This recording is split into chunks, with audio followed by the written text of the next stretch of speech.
कि कहिया अरे यही बहे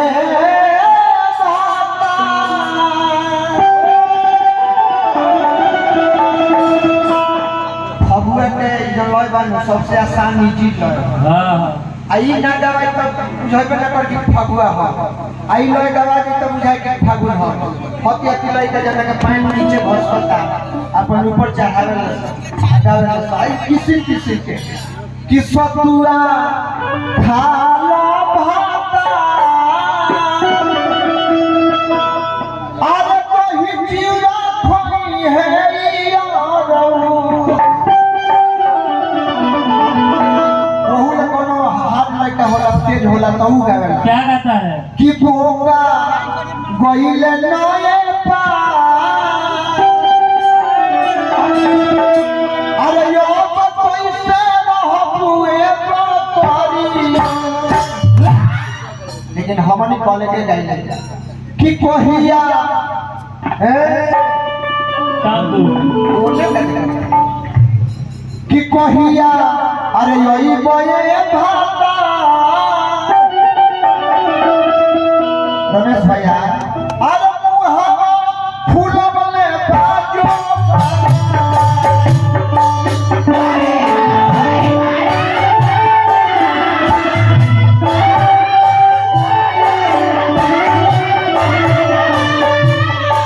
कहिया हाय हाय हाय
म्यूजिक जन तरीका कहते गवाई होली में तू का पटना रहल बारू है गोरखपुर तू त गांव के में कुछ देखले हो न त 2 बजे तू गांव में ढोलक बांधी आ दुआरे दुआरे भूत गांव के गाई ले जा बोला ना कि अरे उठो सोइया लिखो दिखे जगाई हो उठो सोइया